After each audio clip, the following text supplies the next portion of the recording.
Дизелот поевтинува за 2,5 денари, а бензините поскапуваат за 2 денари по литар. Намалување од 1 денар има кај екстра лесното масло за домаќинства, додека мазутот бележи благо зголемување.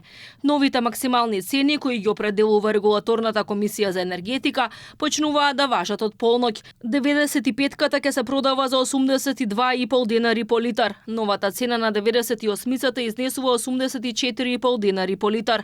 Дизелот пак од утре ќе се продава за 91,5 денар по литар.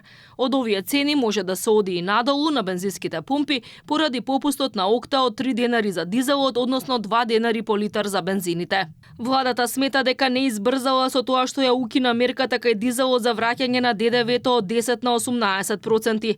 Доказ за тоа е фактот што тој поевтинува од утре за 2,5 денари за литар. Според премиерот Мицкоски, земјава се уште има најевтини горива во регионот, па и покрај зголемената потрошувачка на македонските бензински пумпи од страна на странски државјани, нема да се ограничува точењето на нафтени деривати. Се уште имаме зголемен притисок на побарувачка од страна на граѓани од соседните земји.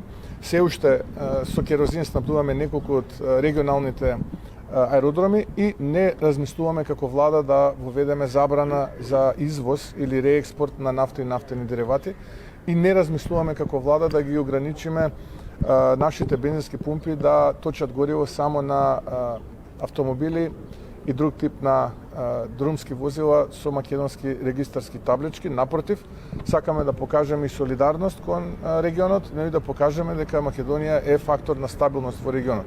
Бизнисот предпазлив. Од Стопанската комора на Македонија велат дека многу фирми се жалат на растечкиот притисок и дека трошоците им растат.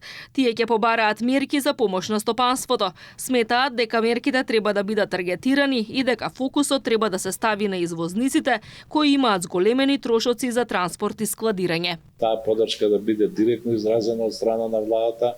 Ние сакаме тие да добијат апсолутен приоритет, затоа што без извозот една мала земја како нас нема никакви шанси да опстане и да продаде производи. И трето, што е најбитно, тоа е дека ние бараме да имаме таква ориентација за да се проверуваме и да ги следиме светските трендови. Стопанството се подготвува за високи цени на нафтените деривати. Последните проценки на меѓународните финансиски институции се дека цената на нафтата на светските берзи нема да падне под $90 за барел до крајот на годинава. Тоа за нив значи високи трошоци за енергија на среден рок и очекувања за зголемување на инфлацијата.